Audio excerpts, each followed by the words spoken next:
Hi అండి, welcome back to PNV Telugu channel. ఈరోజు నేను గులాబ్ జాములు తయారు చేశానండి. చూసారా, గులాబ్ జాములు సాఫ్ట్గా జ్యూసీగా ఎంత బాగా వచ్చాయో.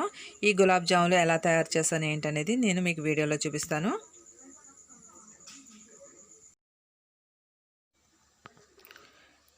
గులాబ్ జాములు తయారు చేయడానికి గులాబ్ జాముల పిండి తీసుకుందామండి. మనకి ప్యాకెట్ అనేది మార్కెట్లో దొరుకుతుంది కదా. ఈ ప్యాకెట్ని ఇప్పుడు కట్ చేసుకుందాం. కట్ చేసుకుని పిండి ఎంత ఉందనేది ఒకసారి ఒక బౌల్లో పోసుకొని కొలుచుకుందామండి.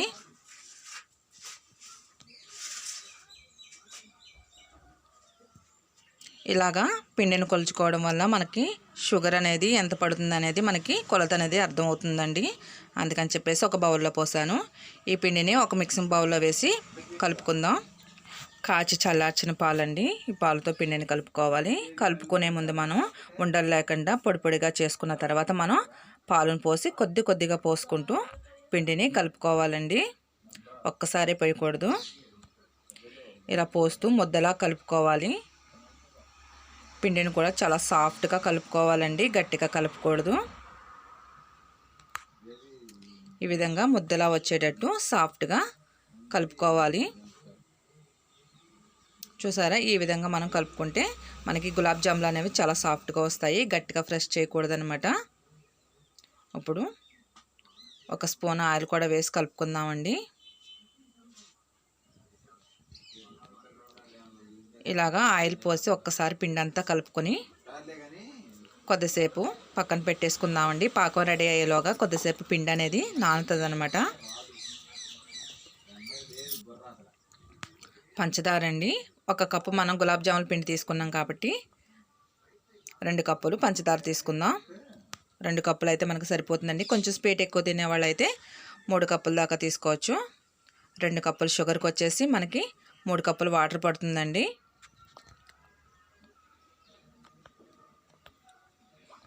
ఇప్పుడు ఈ పాకాన్ని రెడీ చేసుకుందాం. మనకి తీగ పాకం వచ్చే అవసరం లేదండి. ఇది మామూలుగా మనకి లైట్ థిక్గా వస్తే సరిపోతుంది అన్నమాట పాకం. ఇప్పుడు ఈ పిండిని కూడా మనం ఒకసారి కలుపుకుందాం.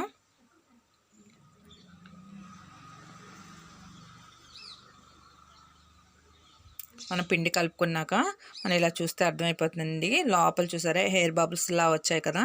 ఇలా ఉండడం వల్ల ఏంటంటే షుగర్ అనేది మనకి పాకం అనేది బాగా పడుతుంది అనమాట. చేతికి కొద్దిగంత ఆయిల్ అప్లై చేసుకుని కొద్దిగా పిండి ముద్దను తీసుకుంటూ రౌండ్గా బాల్లా చుట్టుకోవాలి.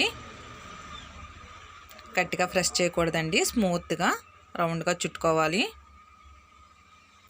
ఈ విధంగా బాల్స్లా చుట్టుకుందామండి మొత్తం.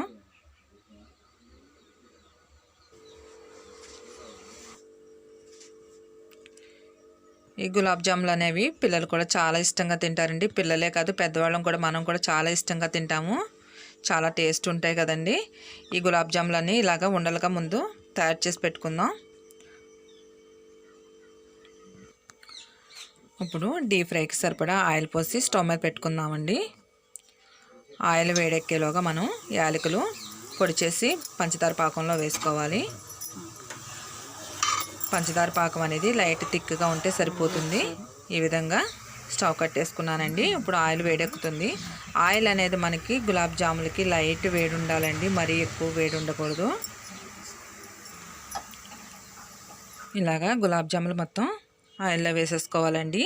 స్టవ్ని మట్టికి మీడియం ఫ్లేమ్లో పెట్టుకోవాలి. ఎందుకంటే బాగా హై ఫ్లేమ్లో పెడితే పైన మాడిపోయి లోపల పిండి అనేది కుక్ అవ్వదనమాట. ఈ విధంగా మనకి గోల్డెన్ కలర్ వచ్చే వరకు ఫ్రై చేసుకోవాలి. చూసారండి, ఈ విధంగా వేయించుకోవాలన్నమాట. ఇప్పుడు ఒక్కొక్కటిగా పాకంలో వేసుకుందామండి. ఇలాగా పాకంలో వేసుకున్నాక మూత పెట్టి ఒక అరగంట సేపు మనం మూత పెట్టేస్తే గులాబ్ జాములు అనేవి చాలా బాగా వస్తాయండి. అరగంట తర్వాత మనం ఒక బౌల్లోకి తీసుకుందామండి. గులాబ్ జాములు చూసారు ఎంత బాగా వచ్చాయో, జ్యూసీగా చాలా సాఫ్ట్గా వచ్చాయి కదండి.